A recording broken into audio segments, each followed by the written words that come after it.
Are we back? Yes. You can see what a mess I have now made of my page, because we are literally that live. Here we go. Yeah.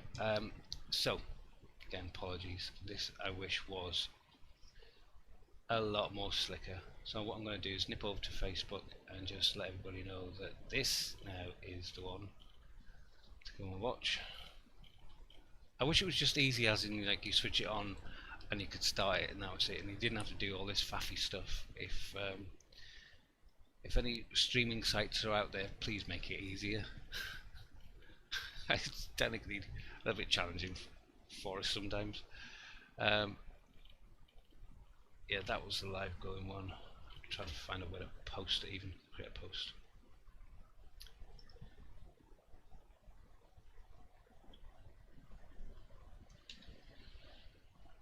Rebooted. I'm going to call it rebooted if you're watching this. I'm going to call it rebooted live draw Saturday 18th. Oop, Saturday 18th. I did an edited version of what we did last week, and I cut nearly an hour out of me faffing around, and it was an amazing amount of waffle. But it's called Art Chat, so I kept all the arty stuff in it and tried to cut out everything else.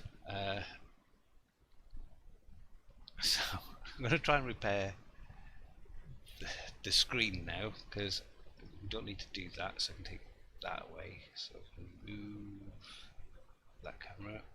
Yep, okay. I'm going to put Alex, I'm going to put you back there. So you two are there, and then it's going to go to the one-to-one camera, which is there. It's a lot easier. And the drawing camera, which is now there, which is back, hurrah. And obviously material cams and stuff. So fingers crossed, we're all there, everybody's happy. Just going to wait for you guys. We've got one watching. Hello, hopefully you've just rejoined us. Apologies for that. I don't know if it's me. This was definitely a software thing that we just broke down with, because that was Streamlabs tell me we disconnected. So I'm going to carry on with this. I'm just going to leave this one camera shut up. I'm not going to play around with OBS too much, just in case it gets freaked out and crashes again. Carry on with the drawing. So you can see that we have done the basic kind of shape of Alex. There are some certain things that we can build into this picture.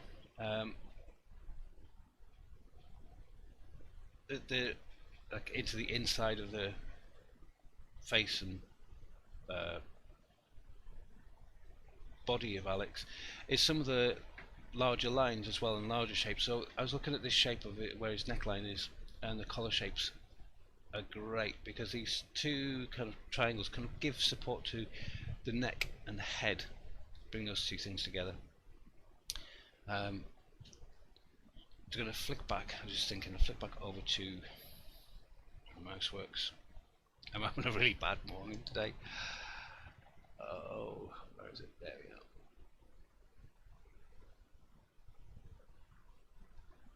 I don't know, because I can only see one of you in the chat.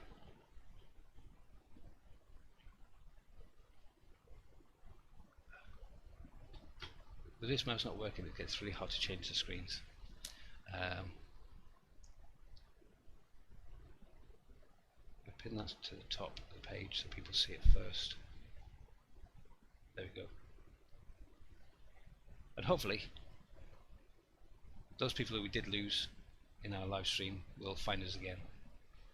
And I'm sure most people are used to it. I've done it before, watched YouTube live things before and crashed, and you give it 5 minutes and then pop back up again. So the one that's watching, thank you for being here. Might be just me. I'm not sure if I'm counted as one person watching or not.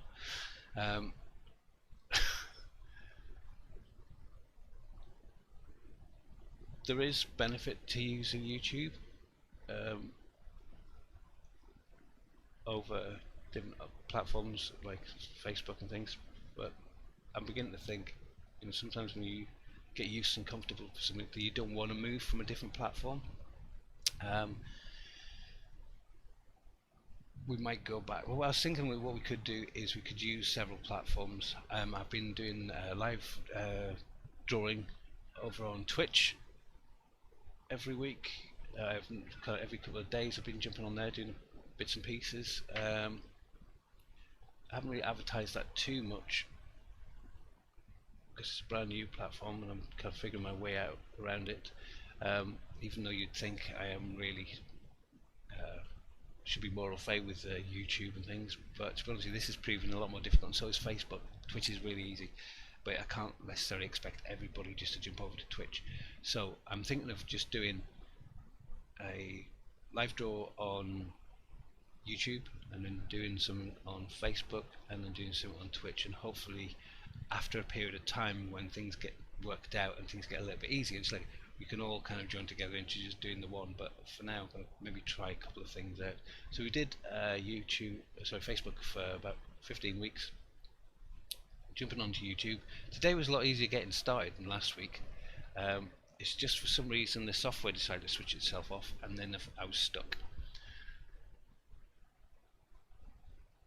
So all I'm doing now is just breaking down these lines a little bit further into basically how we did this. I think this goes here, I think this goes here, and just breaking down the lines. But as I said, when it comes down to the inside of the portrait of Alex, I can look for big shapes like the angles of his collar. So as that one comes right the way down to where it meets the shirt here, and this follows the line, which is almost right in the center of the page there. I'm looking for spaces. How far away is this from the edge of the page? Does it line up with the corner? Does it line up with the center of the page? Things like that. So if you can make associations with things that are constant, like the edges of the page to begin with, it gives you a good location in which to build the structure of your drawing up. And again, this can be used for anything. If you're drawing from life, if you're drawing from photograph, and you've got a page, it's very easy to go, right, this is the corner of my page, and it's not going to really change. How far away is that from there? And this line, as I said, is the center of his shirt, comes down, is in the center, so I can approximate the center and make a mark.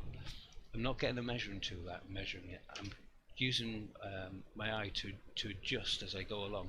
So all the marks I'm making are quite light, even though they're actually showing up better on the camera there this morning.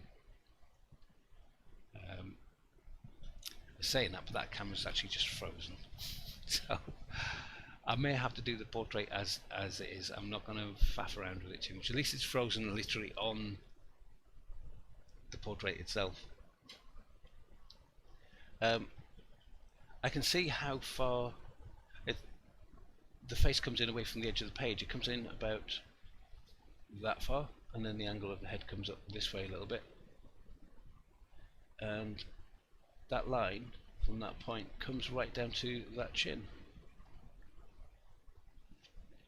And looking further up, almost in line with that ear, if I come down at an angle that way, I get that ear, just as a mark, as I'm putting it at the moment.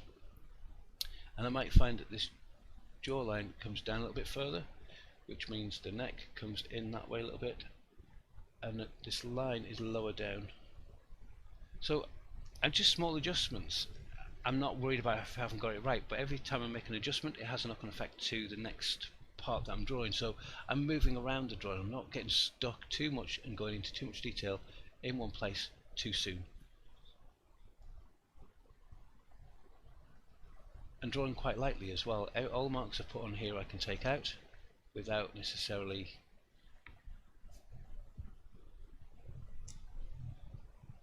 just take that at the top. I just want the shape of Alex to appear first before we get sucked into doing detail of Alex. So as mentioned before, I've done an edited version of the live. I've tried to upload that to YouTube.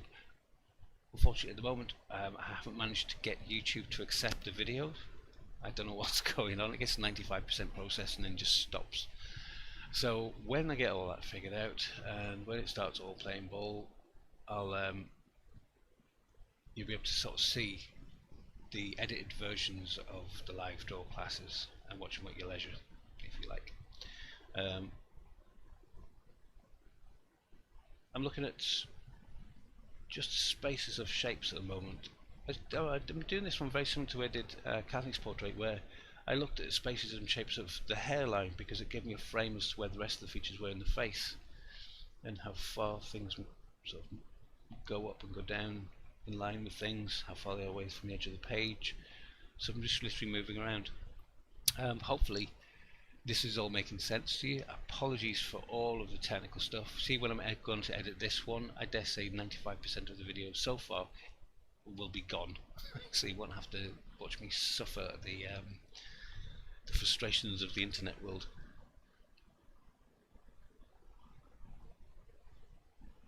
As I say, at the moment I've got one camera that is just completely frozen. You can probably see part of my face. I literally put my hand in front of the camera and you can't see anything. I'll give it one last try with a wiggle, but I've got a funny feeling it's nothing to do with that, and it's a streaming software. We'll see.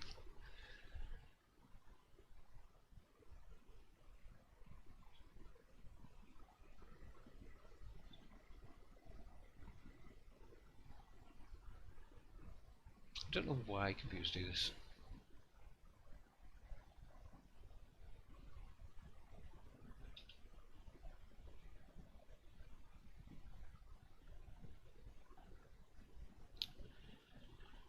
If I disappear again, please bear with me. I will attempt one last time to get this working this morning.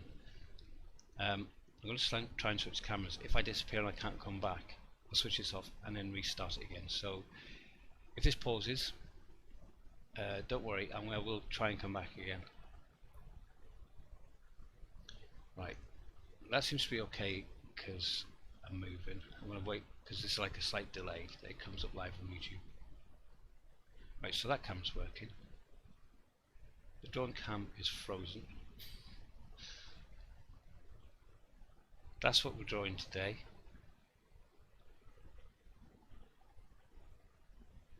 We've got two Alexes in that picture now. I don't know what's happening with that.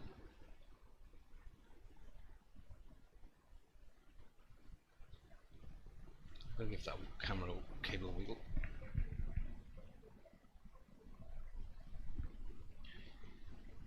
Sometimes you have to kind of reboot these things. Not boot them, reboot them.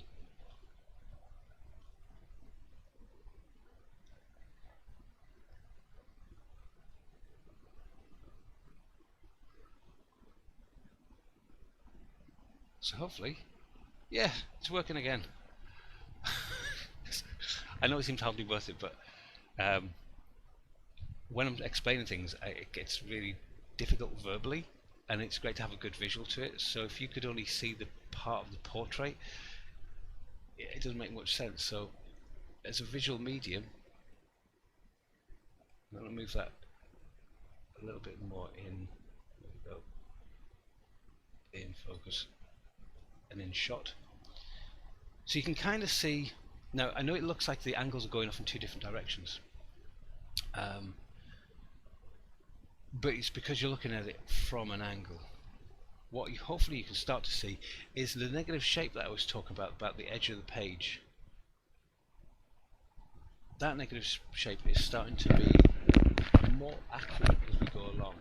I've refined the edge of this line here just down to simple angles, like we did for the big one. I'm doing it for the entire length of this edge of the head here, but I've not got into very fine details. I'm just doing what would be the edge of the hair, the angle of the ear coming out, where the angle of the ear would come in, how it would end here, what's the space between here and here, this line going down. They're all little adjustments along a line that I know I'm happy with. And if all those little adjustments stay along that line, when I stand back and reflect and look back at it, I can see that there was a pretty good similarity to this edge of Alex's head. There is a lovely line here as well, starting up and going up the wall. It's slightly angled in the photograph, not because Alex's house is like funky. It's just from the angle of it was taken, and the angle of the wall going away from it will create the illusion that the angle is slightly slanted. It's like a perspective thing. The cameras kind of obscure things as well when we take photographs. So I'm actually going to straighten that line, a bit of artistic license, but I don't want the angle to take away from the portrait. You've got suddenly an angle going off in the wrong direction, it can throw and distract your eye a little bit. I like the kind of jaunty nature of how he's not full sat flush looking straight out, that he's slightly angled off to one side. It creates a more visual interest. So we'll be doing the rest of this portrait throughout the week, and then you'll see it hopefully next week. But if you're interested in being involved for this, probably not after you've seen this live demo. I have a cat crawling up my leg with her nails at the minute, so I'm not trying to show any pain in my face. Yeah, if you're interested in being involved with this, you can send me a selfie picture of yourself to my Lee Boyd Artist Facebook page. Send it to me in a message, don't post it on the page. I'm collating all of those images together. I'll be creating a patchwork portrait of, well, lots of portraits of everybody that's been involved with the live draw events on Saturday. This lovely little cat Inky is now tired and is falling asleep, which is great news because that means she's not eating the cables. Keep the chat going if you're in there. Say hello to me. Just let me know I'm not kind of by myself. One of the things I really enjoyed that YouTube for me at the moment hasn't done is replace a lovely sort of community of people chatting. I don't know, people are watching it in slightly different formats, so I know you can watch it on things like telly, which I don't think you can actually interact with chat, but I know you can do it on your phone, and tablets and things. If you're watching a PC, there's slightly different functionalities that you can do on there. But yeah, if you're in the chat, say hello. We've got 4 people watching now. I think we're slowly starting to pick the numbers back up. So again, apologies for that. It could have been any number of things. Internet service dropping out, my software decided not to work. The technical stuff is a real pain sometimes, especially when you're doing something like this. It's hard enough to demo and draw at the same time without having to figure out whether the internet's working or not. I don't know if you can hear it. You might be able to pick it up on the microphone. The other cats are screaming outside as well. It's probably because they're jealous, because Inky's getting preferential treatment. And they get jealous. Well, I say they. One of them's getting jealous. The other one is totally oblivious because he's deaf and she has got no idea. She's really old. Angela, good morning. I've had a terrible morning. Terrible morning, Angela. All the internet stuff wasn't working properly. Kept crashing. It seems to be getting worse. So I'm glad you're here in the chat with me. Let me know that this is actually going out. Guys, if you can, say hello and have a conversation. For some reason, one of my alarms is going off now, even though I don't know why that's going off. Everything that could have gone wrong this morning, technical wise, has, apart from the lights are still working. Hopefully they will go out. Yeah, but I would like to get back to drawing. So as you can see, we've got the lovely Alex up. Alex's portrait is just the basic start at the moment. I'm just looking for shapes. It might look like I've gone into detail of his colours and things, but this was very much like the beginning part of this drawing out, where I started putting sort of just basic lines. I'm doing the same thing with his colour. These lines might get refined later on.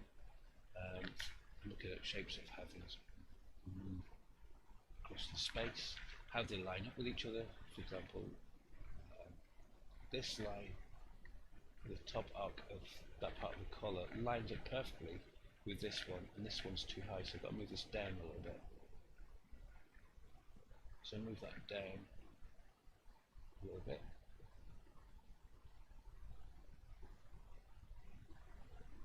I want to draw that little shape, this little shape here,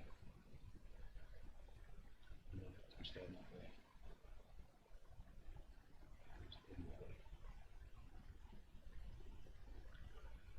This comes up to a point there and comes back in this way, and then goes almost in a straight line to the colour there. So I know that this was about shadow of his collar, and this is more similar to the inside of his collar. So this was a line that comes straight down to here, and this comes out. So again, I'm just looking at lines and shapes. I'm not looking at colours. The camera's gone off. Yeah, so I'm not looking at colours. I'm not looking at things. I'm really breaking it down into specific shapes and making sure they kind of line up and meet up. Get the cameras to work. That would be awesome. What I need is a camera assistant. We also have one of those. We could just figure out all the text stuff. That would be really cool. Try and get this back up to being a live view for you so that we can have a bit of a conversation. Great. You're still here, Alex. Awesome. If you didn't laugh, you'd cry. Inky has basically started to fall asleep in my lap. I'll slowly pick her up, so you can see I'm also holding a kitten at the same time, who's incredibly cute and docile, who's now fallen asleep. She's finished eating all the cables in the studio. This is Inky. This is the cat that I drew a couple of weeks ago. Sorry to have her here. To be honest, she's been kind of distracting force in the studio, so I'm not sure that she'll be in the studio with me every week. But right now she's fallen asleep as kittens do, which is awesome. So I'm now doing this completely one-handed as I hold a kitten. I don't think any more distractions. I think that would end me. But yeah, not a bad distraction to have really. So yeah, I'm quite happy with some of the placement of the shapes and things and how some of the lines are happening. The picture frame, I don't know, Alex, you can tell me, is that picture important to you? Or is it just decoration for the house? How are you doing to put it in there as a part of the portrait itself? Could do. I mean, I could literally put in these lines and you can have a conversation, let me know. I could put the lines in off the frame. It's kind of might be an indicator for where things are on your face, but I don't know how much detail you want me to put into the actual picture itself. Don't know. I don't want to make that decision too fast. I might just place it and then decide later. But if it's an important one, we'll definitely put it in. But if not, I don't know whether I'm going to put it in for the artwork itself.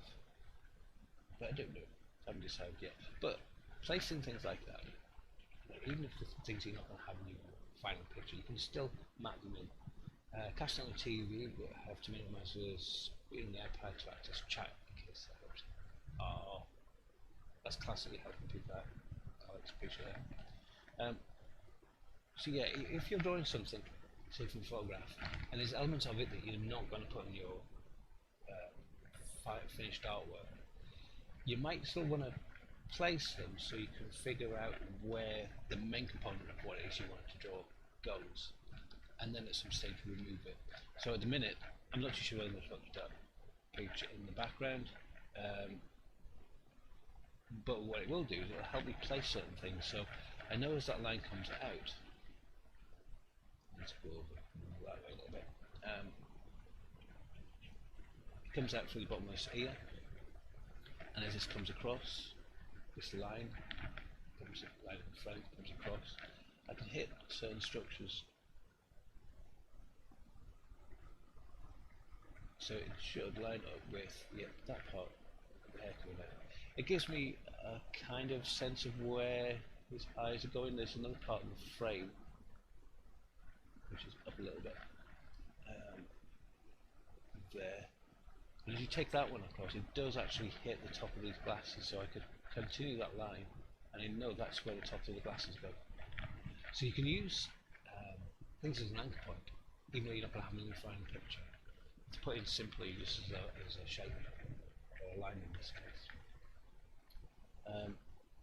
There's a slight angular nature to the glasses, so they're not sitting straight because you've got their head slightly. Well, we're also looking at you from an angle, not looking at you straight on. Your head's pointing out in this direction. We're looking at you from that direction, and there's a slight angle, or appearance of an angle, to the glasses. Remember what I was saying about Kathy's glasses? They actually sit straight on the head, even though the head is curved. It's a round object, so your head goes around like that, but the glasses sit in front of it in a straight fashion. So the angle of those is just ever so subtle. It's not a massive angle, but it goes up a little bit. It doesn't go straight, it goes up a little bit. I can put a centre line of where I think the axis of your head is from the centre line, and I notice where the chin comes down. It's not like your chin doesn't stop here, your chin is further down to about there. So I'm kind of adjusting this with my eyes a little bit, but I think that's where your chin is. Notice I said think. I don't know fully yet. I haven't placed everything else in the space, so I don't want to assume that I'm right. I have an indication. What I can do is look for shapes. So there's like a triangle shape here. See that? This triangle shape? And I'm making sure that that triangle shape is similar to the one that's in my drawing. And from the reference, so I am flipping back and looking at this triangle shape just on the right hand side. If I get that shape, that triangle shape right, take some of the pressure off. There's also a shadow shape here that comes down, creates this almost diamond look without the part as what's here, or a wobbly rectangle shape. This time comes out straight a little bit here, and again there's another triangle just here. So rather than trying to draw a chin line, which people tend to break down into a curved line and just put a curved line in, that's it, it's done. When you actually look at it, the shadow shapes, they're very often not just curves, they're actually more angular than that. So you can, if you break it down into a simple form, which is the sort of the triangles, the rectangles, those types of shapes, and build those up, it looks very chunky. I don't know if anybody's ever watched Red Dwarf before, and Crichton was like the robot, and his face was very angular. That's what everybody looks like in my parts of the drawing. So as you break it down, those angles get softer. Not an important picture, Lee, not a selfie person, so we'll have to click. Okay, just want to support your cool idea. Okay, cool. Commemorating lockdown. Brilliant. Well, I'll keep it flexible. That's great. Thank you for that, Alex. These lines are helping me locate where things are. So even though I might not use it in the finished picture, it's good to kind of have it there as a marker, which has been great. But I might keep it. I don't know yet. But it's good to kind of have that flexibility. I'll bring this line down though, because I think it just helps frame. Just helps frame your face. Now, if this is part of the wall that's going off in the other direction, it's kind of nice to have it in place. It gives me a sense of form or structure to how big your face is against the wall, and that it gives me a bit of contrast. You see how this is starting to build up, going straight up here. I said straight up, it's actually a bit of an angle. It's about there, it's really subtle. So yeah, as I said, this is all kind of angles and lines and shapes and triangles and bits and pieces, but as you start to map it up, you put in these kind of little markers, because everything is flexible, and you move everything and it's not going to affect the drawing. I'm just changing it as I go along, but already we're getting a similar positioning. Now, as I said before, on the camera view that you're watching, because you're watching at a different angle, it looks like it's going off in a different direction. It's not the same, but from where I'm looking, it is pretty much the same. I don't know whether I can get a slightly more straight on view of that for you. I can try. If I move around there, slide this one out that way. Oh, this way.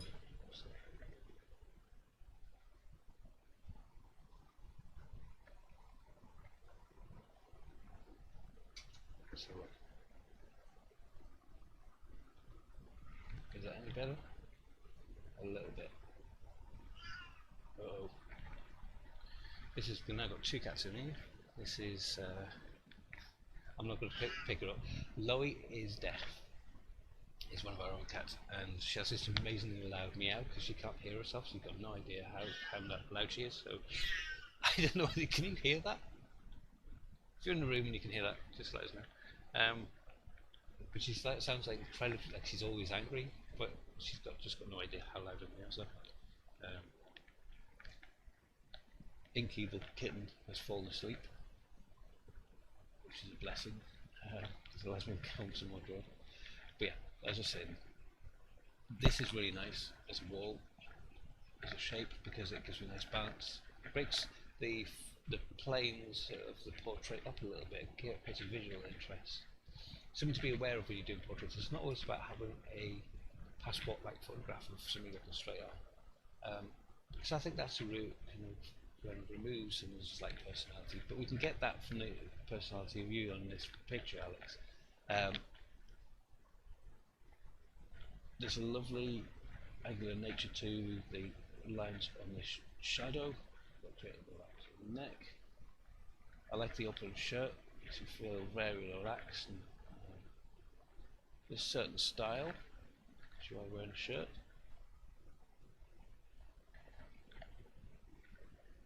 A bit of class going on there.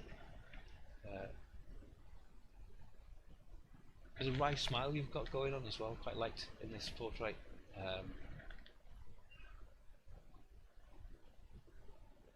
And the glasses are great. A lot of people complain about glasses and beards and bits and pieces, but they're like everything else. Say if you just when we were watching Sky Portraits, everybody was moaning about, oh, not beard, not hair, not glasses, oh, not this, not that. And everybody has their hang-ups about what they think they find difficult to draw.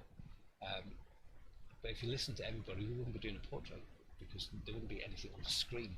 So we might come to challenges where it is a challenge to draw. You know, it is you have to really concentrate about what it is. But if you go through this process of breaking it down and practicing techniques, it makes it a lot easier, a lot easier. Let me know what you're drawing yourself. I think it's important that I kind of get some ideas from what you're doing as to what it is you'd like me to cover. At the minute I'm just doing portraits, but as I say, is that if I catch up with the number of portraits I've been sent, with the number of portraits I've created, I'll move on to something else. And as the portraits come in, I'll dip backwards and forwards to this project. But it'd be nice if people do want to get interested, you send me the portrait to my Facebook page. Android Artist Facebook page. Fire a message and I'll get cracking on doing them, but I think I can, it'd be nice to kind of mix it up over weeks about what it is I'm working on. I've got 2 or 3 things that I'm drawing at the minute. I've got the ballerina cats. I think you may have seen a couple of weeks ago. If I zoom out, you can see that. Still working on that on and off. So if I zoom out on this, zoom out, scroll down, you'll see the ballerina cats. So that's not finished yet.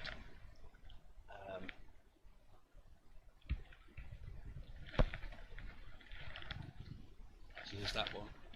I've got another self-portrait that I'm doing that I tried to start a couple of weeks ago on a panel, which I'm now redoing again on paper. And I'm doing another, a slightly more surreal portrait.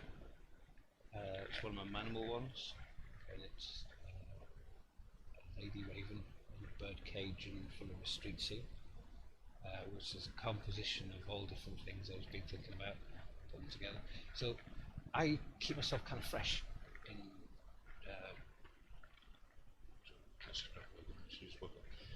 keep myself kind of fresh to my drawings. What is it I'm trying to do? Sometimes you get a little bit blinded and you need to take a break from it. And it's okay to do that. It's okay to have another drawing to go to, do a bit of work on that one, and come back and see your work afresh. It's a good way of refreshing your eyes. It's a challenge as well, you know, when you... I don't ever find as though I've run out of things to draw. I did in my early stage because I thought I had to be overly clever with what it was I was doing. I've kind of relaxed that a little bit, and where I go into write an awful lot of notes down in my sketchbooks rather than doing drawings. So if I'm ever kind of thinking about something, that's my go-to place for my source of inspiration. So I can literally just open it up, and 3 or 4 pictures that I've been thinking about are there. And it's not very hard for me to kind of dip back into them and start again. So I don't ever have creative block in that sense, but I've had to put a lot of work into it to not have a creative block. Not having creative block doesn't just happen. If I didn't put any effort into recording things down or just thinking about them, if I finished one picture and hadn't put any thought into art in general or what I wanted to create, put no thought into that, just concentrating on one picture, naturally by the time I finish that one picture I've got nothing coming up. And I think that's one of the problems people have, is don't see it as a chore, but it's kind of like a pleasurable thing. You can just wander around and make notes and thinking about things, what's relevant to you. You can have 3 or 4 pictures on the go at the same time, so you're not overwhelmed at the fact you've got to do this one picture perfect because there's no other pictures going on. It should be an enjoyable process. If you only have normal pencils, I just want to make this clear as well, you can use normal pencils doing portraits. The reason why I'm using a propelling pencil is I want the consistency of the lead, because I'm working on such a small scale. I need a quite refined tip to my pencil, and if I was to do that with a normal pencil, what would happen pretty quickly is that the tip of the pencil would become quite rounded, or there'd be a sheen on it and the graphite would come off properly. So what's really easy with a propelling pencil is you click it and you get more lead out, and it's just the same consistency, so I'm not having to think about the tool itself. I'm going to break this down now into the face about shadow shapes. We can do some of the biggest shapes as well. There's a great one, it's almost like a perfect triangle that comes out of the face, which is the nose. And kids, when they're drawing, draw basic shapes. They won't necessarily get them in the right places, but they draw the basic shapes, and it's the same kind of principle where you're abstracting the look of something down into its base line. So these base lines. Now I know, and we mentioned this last week, where Cassie's nose wasn't square underneath, but it was looking square, so the shadow shapes weren't put in. And this is basically the same format, where I can then see, as I get that kind of triangular shape going across, and I get the line and angle of it. And I'm judging that against things like the corner of the ear, how far away that is to the corner of the nose. See, it starts about there. It's quite light in this area, so I'm actually going to put the pencil in that corner. There is roughly the top of the nostril, but again, I don't get into the detail. What I can look at is that line of your cheek, Alex, as it comes down this way, and get that right. And look at the line of. What's funny is there's a part of it which follows on from this line, just set out a little bit further, so it's on the same axis as that, and then there's a bit that comes in this way, and then there's a bit that goes up. So this part of your cheek on this side is more angular than this one line on that side, but from this point I can go straight down as a shadow. There's in fact a lovely highlight, which is very kind of thin sliver of a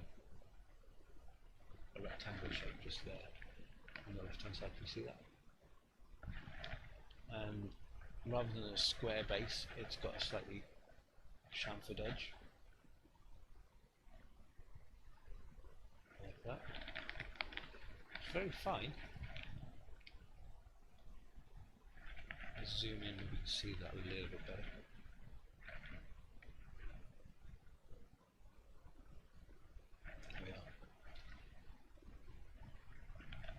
So this is the line we've just done. The angle of the nose here is similar to this angle, but this angle is just slightly further away. So I'll follow that angle, put that one there, and then joined it back together because this line came in this direction and then it went up slightly. At this corner of his mouth, this line comes straight down, this line comes straight down to create this highlight. But it doesn't stop the square base, there was a chamfered edge, just shaved off a little bit. And this line is a crease which takes you up to a point which gives me the corner of your mouth.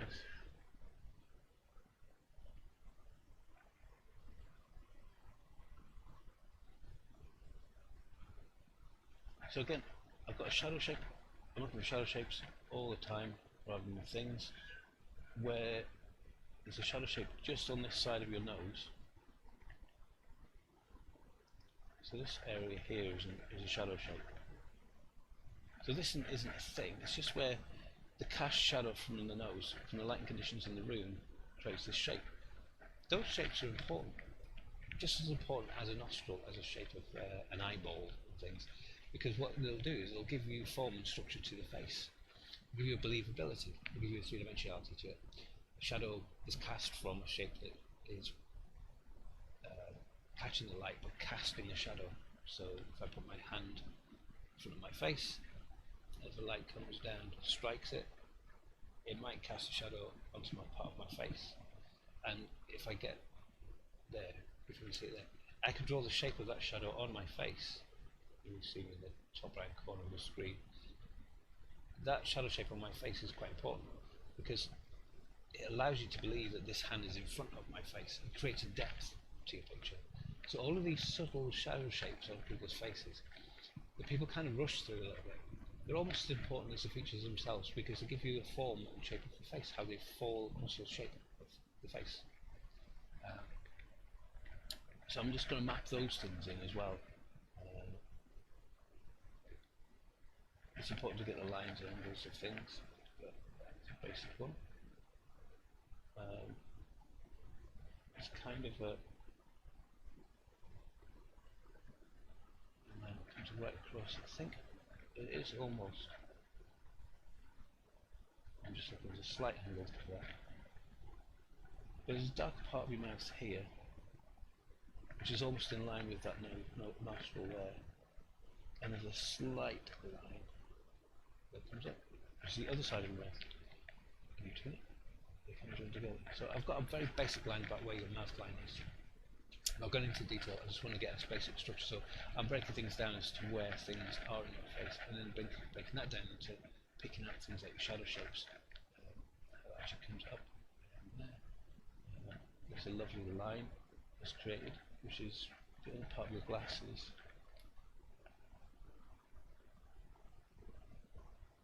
Which creates a shadow here, a very thin triangular shadow. I think it's where the glasses are actually sitting on the face, but create a little shadow just underneath it.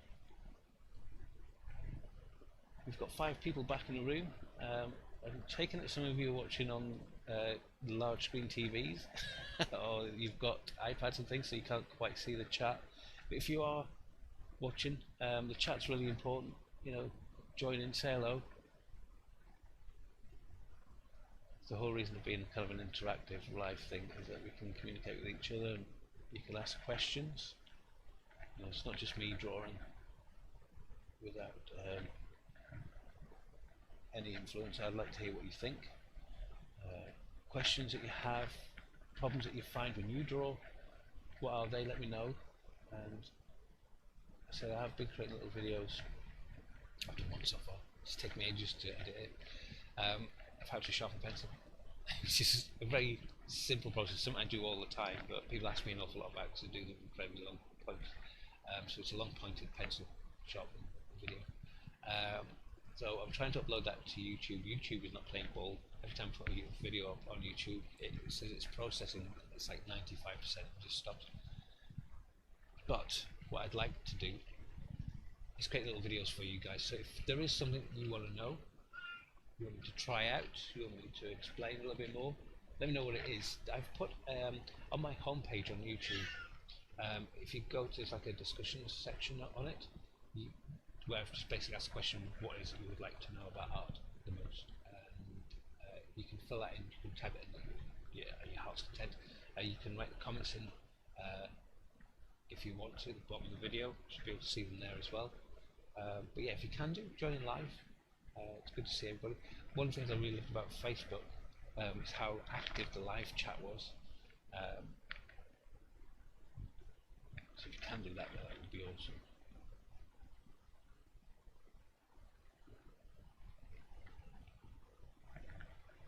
So I'm looking at the top of your glasses now.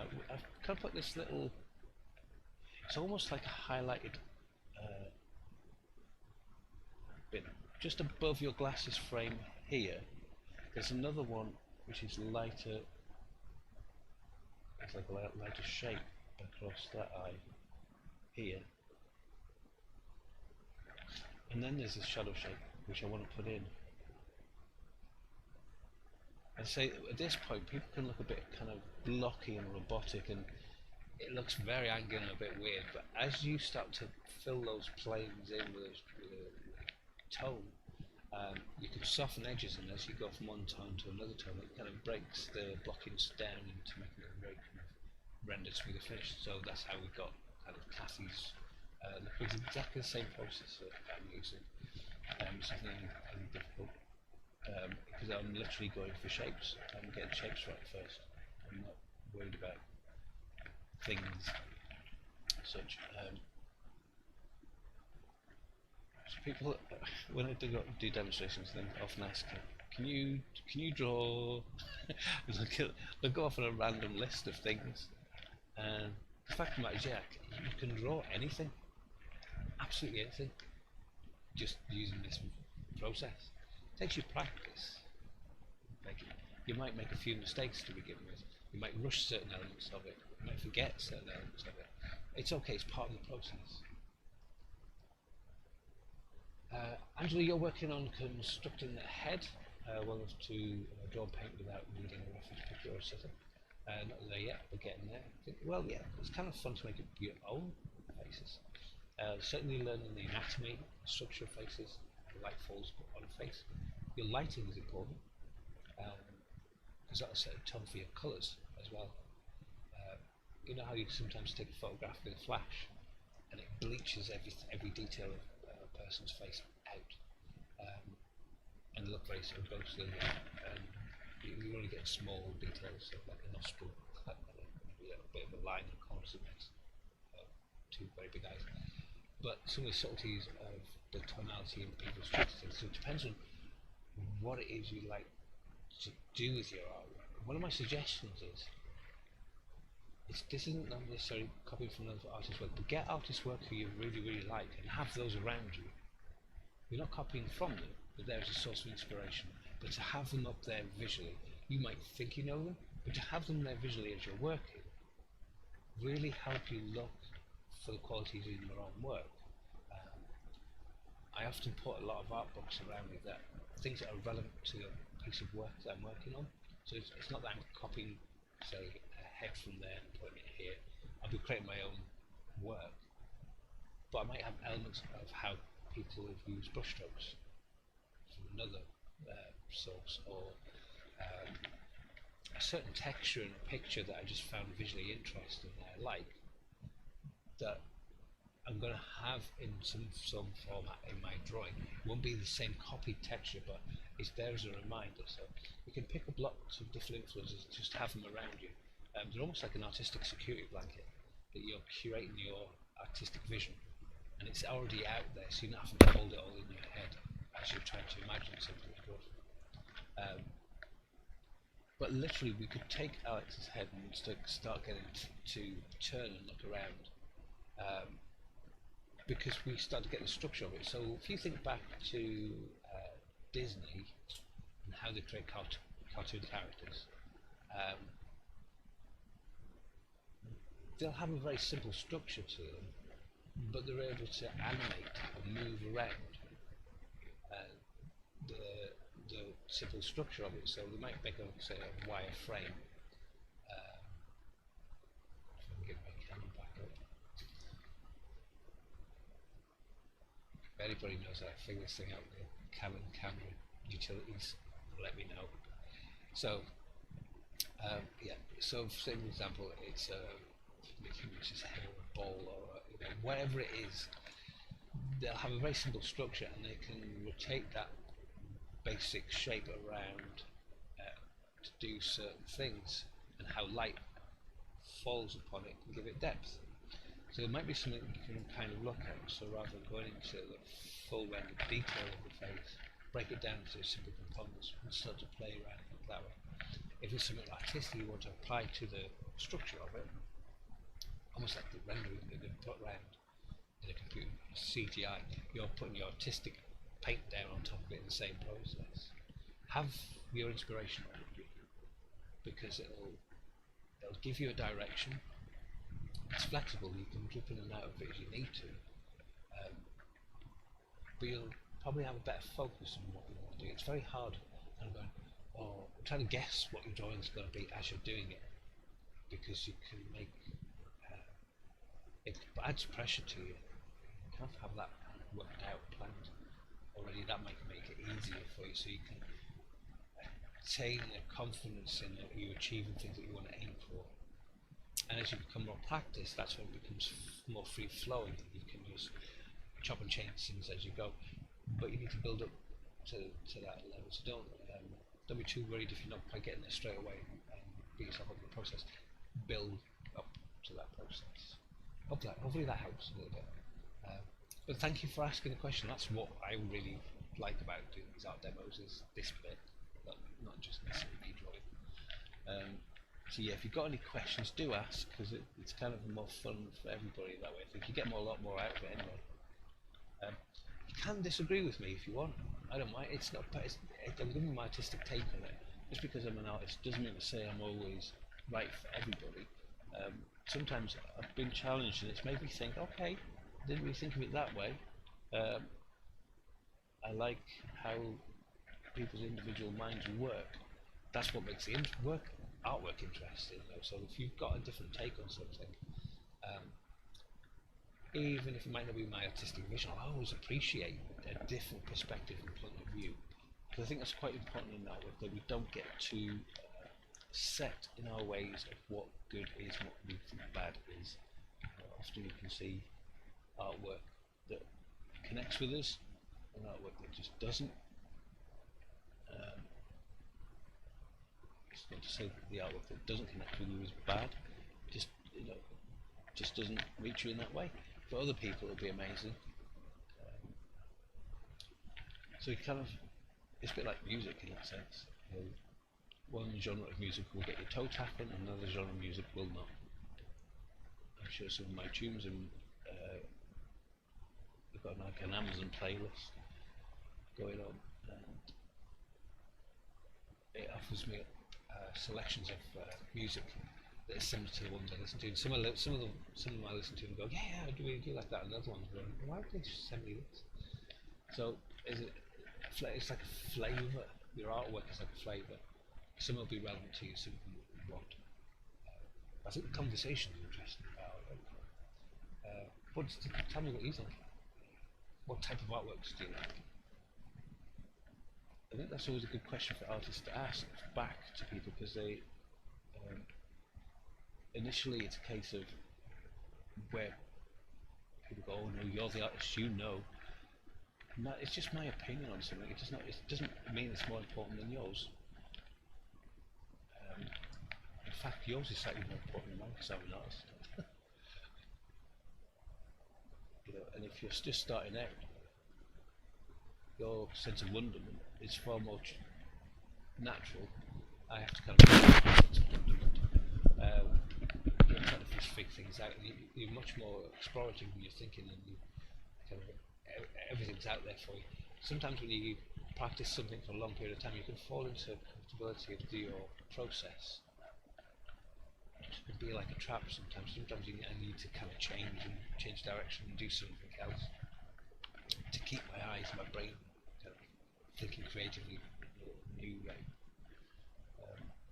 It doesn't mean to say it hasn't been done before. Generally, all art forms in some form or another, since the very first cave painting, have been done in some other way, fashion. So I don't believe kind of the shock of the new. It's been somebody somewhere has done it before. It doesn't say you shouldn't have to, because the way you do it will be unique. And we're talking about processing. Your artistic vision, your artistic voice is unique, but you might be using a process which somebody's done before. You might be drawing a subject matter that somebody's done before, and if you break it down to those things, don't worry about that. Just get on with your artwork. Do the thing that pleases you the most. That'll help you. So build up your confidence. Keep going.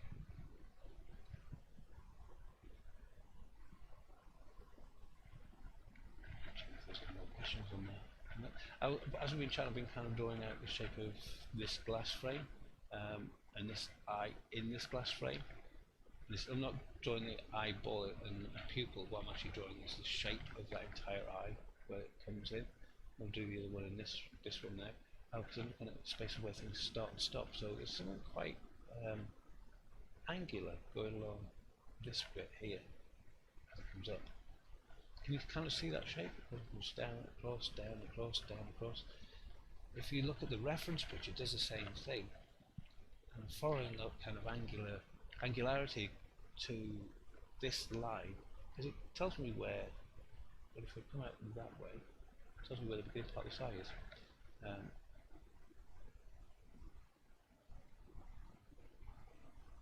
And look, this is the top of the eye.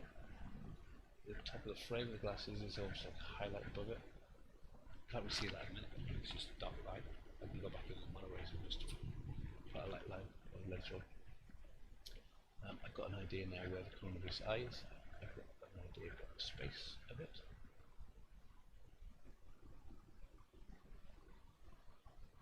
How wide it is, as opposed to how wide this part of the glasses are. So I'm not looking at the eye in isolation. I'm looking at space around it, just as important as the space and structure shape of it.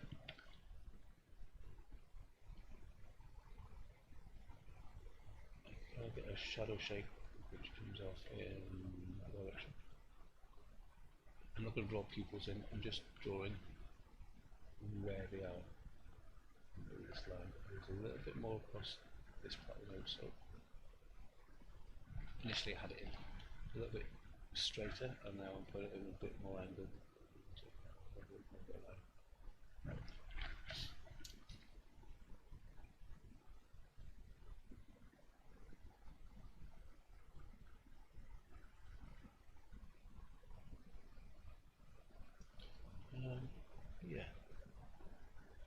this line comes up a little bit more. It is flat. I think that line stops about there.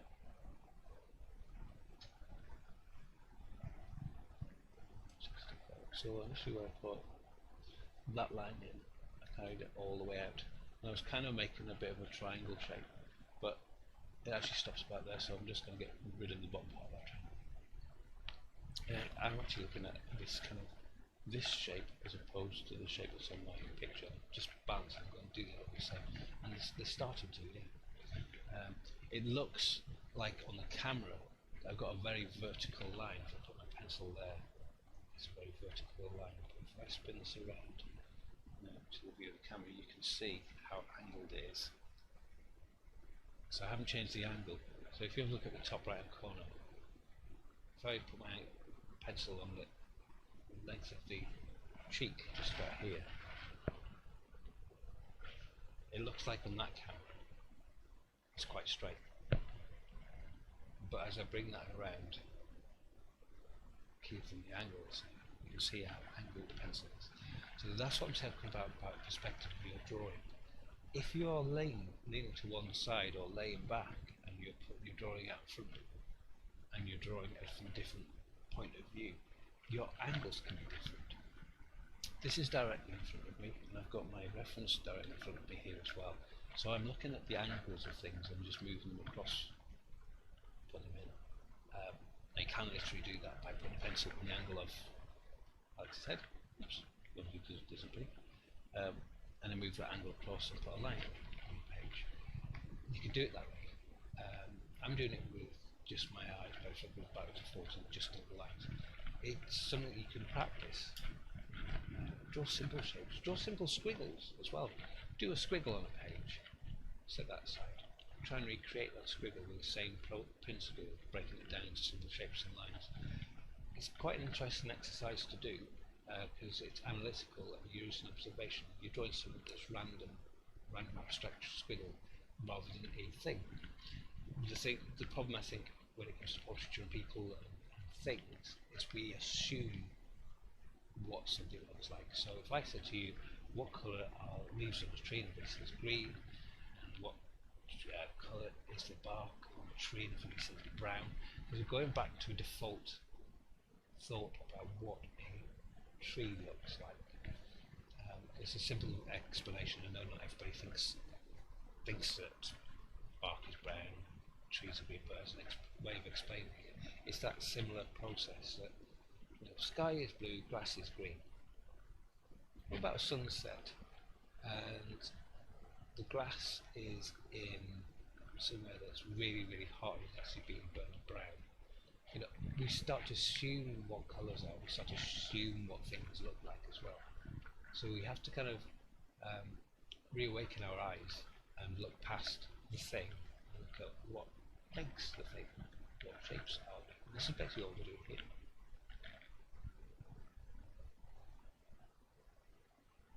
Hopefully that makes sense. If it doesn't, I am not offended if you go, no, I don't understand. Tell me what you talking about.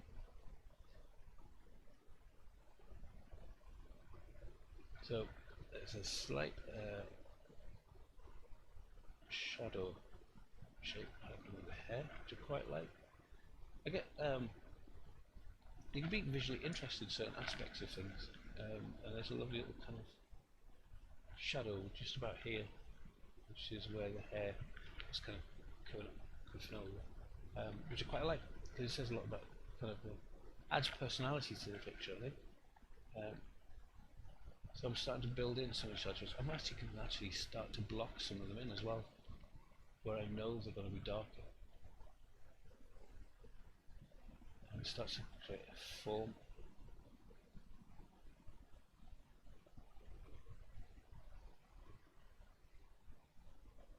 Even just with a simple stage, but filling in these shapes. Now this goes from light to dark, dark to light.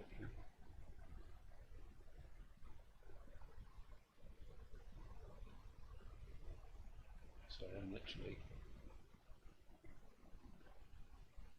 filling in these shadow shapes. Now I'm using that central line as a kind of a guide for this shape.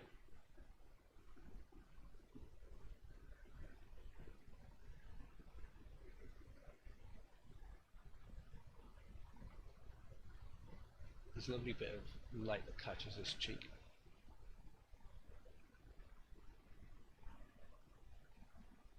You can see how it's made it feel slightly more three-dimensional without me necessarily adding great amounts of rendering to it. And that's what I'm going to carry on doing. I'm going to carry on building up those textures and tones just to help me build up a depth to the picture, and then I can go back in and refine some of those. This is like one basic shadow. If I can break this down and look at the shadow shapes that are within it and go, okay, there's a part of the neck that's this is a little bit darker here, and it comes off from this sort of angle here, which is slightly softer. So as I go into it, this then has a slightly different tone to this bit, even though it's the same darkness. But to begin with, keeping it quite large and blocky. That bit in. And that immediately is only lifted out the whiteness of this. And if I colour or tone in this shadow, it gives you the believability of that this colour is lighter, it's arched, the darkness is most dark here, and then it slowly fades out.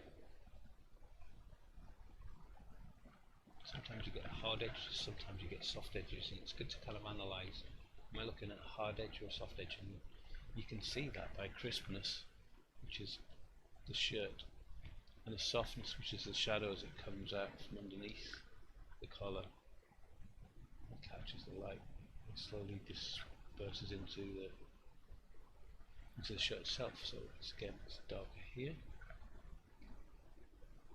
where it's crisp,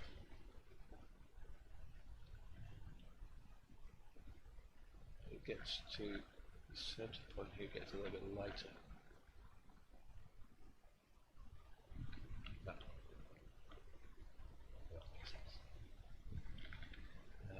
The whole shirt is a tone as well.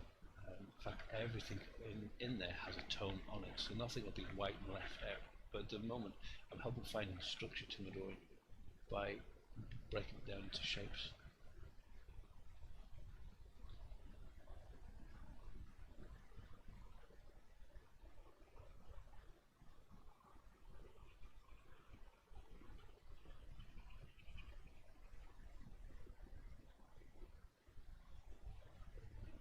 There are more details in there which we'll go into.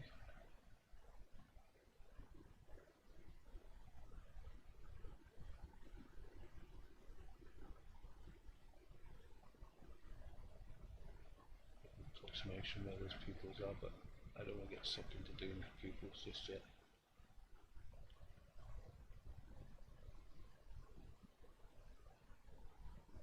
So I'm just kind of suggesting them, not going into details. If I just scroll down here, you can see what I want to deal with.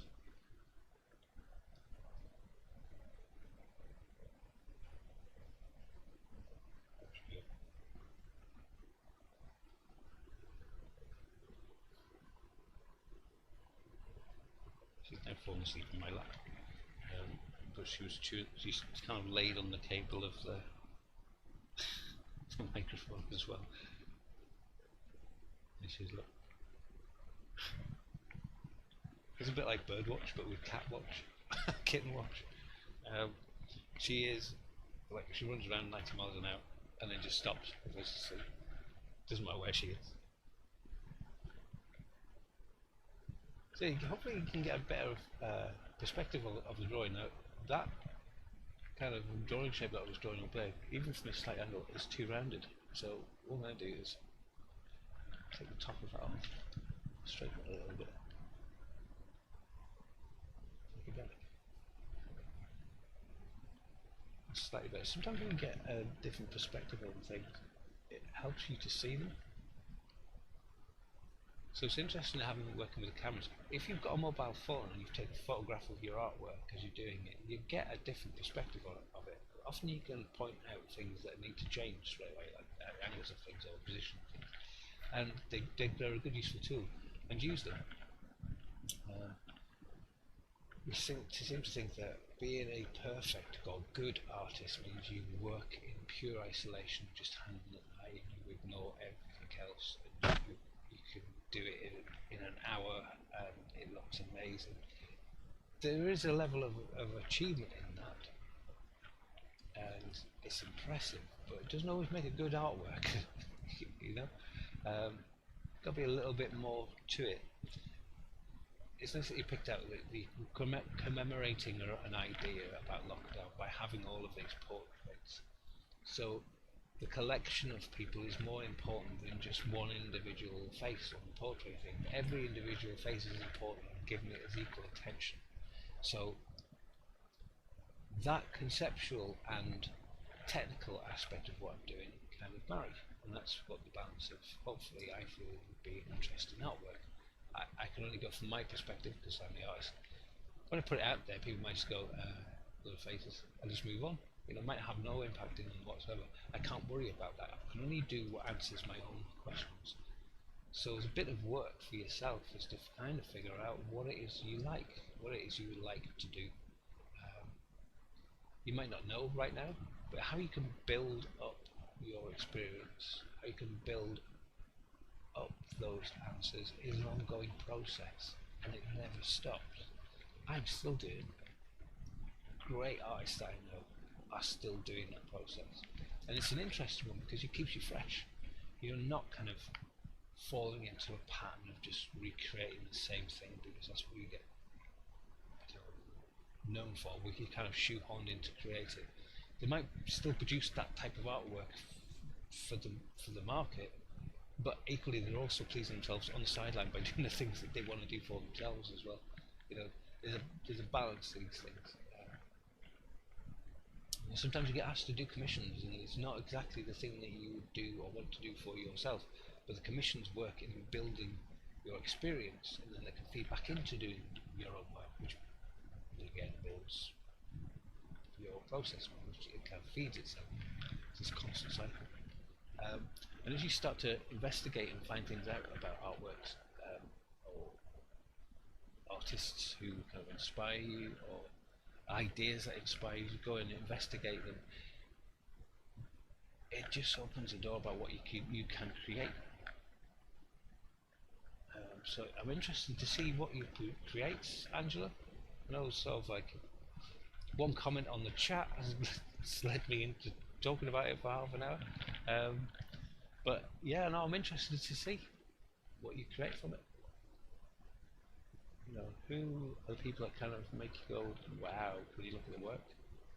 And what is wow about them? What is it that makes you go, wow? You know, is it just a technical skill? Is it the conceptual stuff? When it comes to conceptual stuff, does it need to be so complex, or can it be just something very simple, which isn't necessarily easy?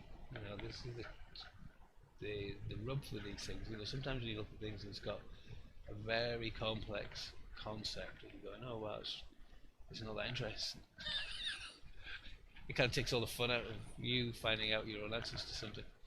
And sometimes you get a very simple portrait, which is just beautifully observed, which makes you think an awful lot.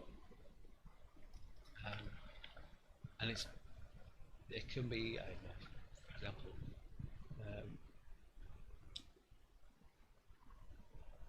think about it as the, you remember in the 80s, was it 80s and 90s, there's a black and white photograph which is very popular of a guy holding a baby. And he was one of these new models. He's just this buff, bronzed guy, and he's just holding a baby. And that made a lot of connection. Oh, it's so cute, or so soft, or it made a connection with a lot of people. from just a guy holding a baby. It's not that it's never happened before, but it became the ideal man, what it was to be a man. That you could have this just physicality of strength, but your strength comes from, you know, caring as well. That's an important one. I was chatting with Andrew a few days ago, and it was also about the sexuality of that man as well. I was like, oh, good, fair enough. There was that as well, but I wasn't approach it that way. So you can see I have the same picture and come at it from two different directions. It was a very commercial picture. It was almost very sort of its time. The 501 adverts were out, kind of slick marketing of that time was all over it. Now I think if you put it out, they wouldn't possibly get as much attention. It was a piece of artwork at this time. What I'm saying is a very simple image, but it made a connection with so many people in lots of different ways. You don't need to overcomplicate it. It can just be, I want this to be a portrait about somebody being calm. I want this portrait to be about somebody who is being inquisitive or thoughtful, or what is it? What's the basic sense you want to come through in the picture? Can you then curate your picture to do that for you? Think about lighting, think about textures of your paint, your pencil, subtleties. You know, do the acting yourself. Kind of get into the position of, you know, when I'm doing a portrait of somebody, I'm kind of thinking about how are they. What's their body posture like? How are they holding their chin? How are they holding their head? You know, it gives you a certain emotive effect. You can have fun doing that. You can get into the positions of it. You're just trying to draw along on your iPad and you don't want to miss any wee markers of how it all makes a difference. Make sure you see if you can do a screen capture. What I'll do is I'll pop up your portrait. Hopefully,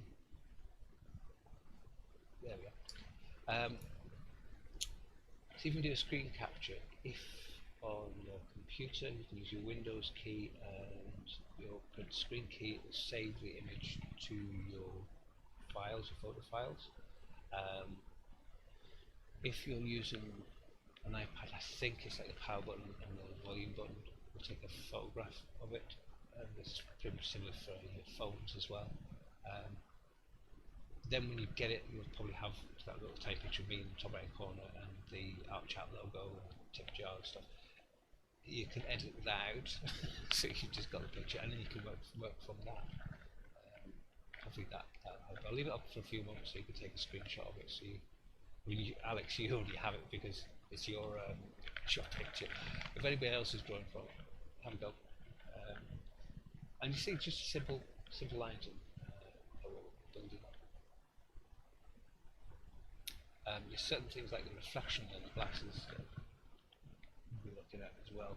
They create wonderful little shapes, they're good markers to kind of gauge where things stop and start. There's a lot of detail and texture that isn't here yet, that I'll build up as we go along, breaking down some of the planes that we're looking at. But for basic forms, I'm kind of happy where things are starting to go. Kind of get a width of lips in there. This is slightly darker. You can't see, there's not like a strong outline of where the mouth is for the lips. There's a slight subtle shadow which comes down. I'm also looking at this kind of like a triangular effect of where the filter, which is that kind of dip you get underneath your nose, creates a lovely little triangle. So I'll make sure that's there. And if we get those things in proportion, things like the shape of noses and eyes, I mean literally there is just a slither of a shadow for that nostril. And that's what I'm drawing. At the moment, I'm not going to go too much detail. Go back. Hopefully, I've got a screen capture. Yeah, it's just a slither of a shadow. I'm not saying it's perfect right now because I think it's more angled up than I've got it kind of maybe angled down a little bit. That way. It might be only a small little movement, but because it's a small shadow, it has a big effect as to which direction it goes. If your direction of shadow goes down like this, or like that, it can change what that shadow is actually related to, which is the nose. So the nose then it looks like it can go down or up, and it has a big effect on everything else. So small things can affect how things look on the whole. But wholly, we need the big shapes first, just to figure out where everything is. This part of the nose is in shadow, so we're going to bring that shadow shape all the way down.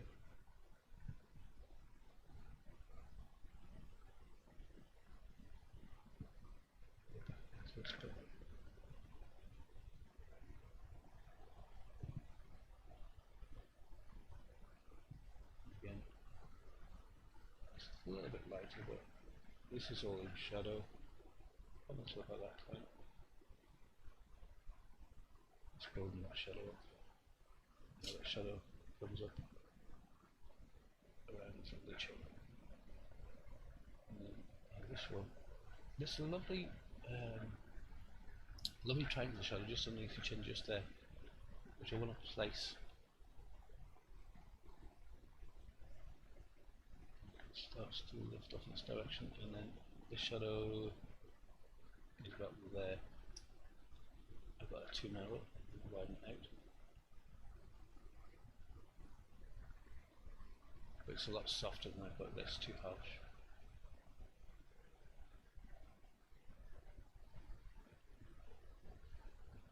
There's a sort of shadow which comes down there. So I am just looking for shapes. Again. So I'm just looking for shapes and building those up. I hope that is starting to make sense. It's actually, I know I'm repeating almost on a weekly basis. I'm hoping that's not getting too boring for you guys to listen to, but it is relevant to nearly every drawing. That's great.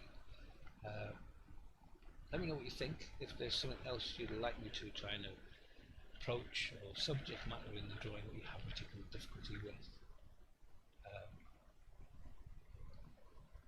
Sorry, the screen capture just died again. There we go. Yeah, let me know if there's something that you want me to cover in the drawing, or maybe how you can kind of laying things down. I don't know what it is you want to know. So you kind of have to inform me a little bit. I can give you more content which will be more pleasing to you. It's like the give and take of doing something live. I know it's been a complete pain this morning when it first started, because it started and stopped and then things broke or froze, and cats and cables and all the rest of it. So I really do appreciate you kind of sticking with me through this. If you want to, and you want to watch more of this, you can press the subscribe button. You can share this as well on your page on Facebook or other social media sites. You hit the share button, I'll give you like a little go. You just copy and paste that. So if you know people who are friends who are also joining the art chat who couldn't find it or couldn't log on in any way, you can share that video to them. If you subscribe to the channel, I know it says under, if you hit Lee Boyd, and it'll go to subscribe to channel. Hit that button. You will automatically get notified when I go live or when I post up content. It's only about art. I'm not posting any other content up. But when we go live, I kind of share this link over on the Facebook page. As long as the link works, as long as the software works, as long as the cameras work, everything's fine. Because for the last 45 minutes there's been no issue, so I haven't done anything different. That's what I don't understand about computers. I haven't done anything different and it seems to work. What's going on? I think that's why I like pencils, and you know, it just keeps it nice and simple. Um, if you've got problems getting on, or you know if anybody's got problems, can you get them to send me a message, and I maybe find a route around it.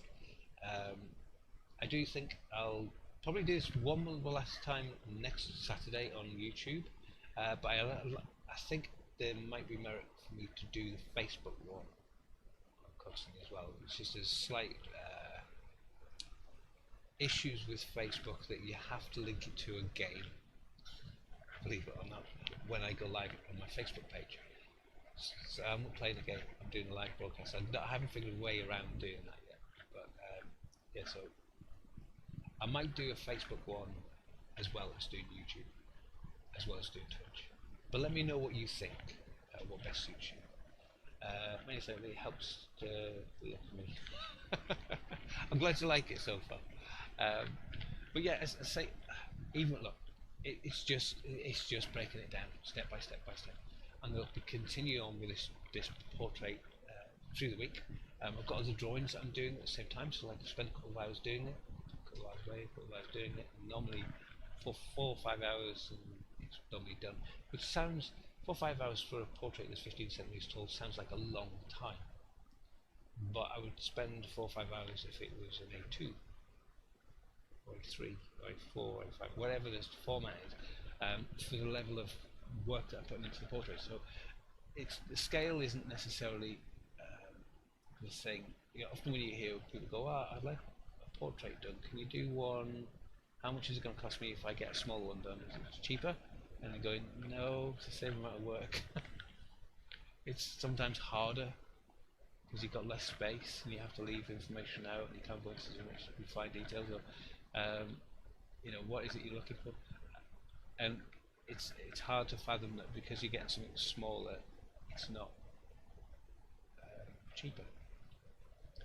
I know there is a pricing structure for artists where the price per square inch and they times that by the, you know, literally count how many inches that way, count how many inches that way, give themselves an inch per, so dollar per pound per inch rate, and the times two together and they get the price of the artwork, which it sounds great, but there are artworks that I've got which I think to my art practice are more important or have been more iconic for me and important artistically to me than maybe others. Doesn't mean to say that they weren't artistic, didn't have any merit, but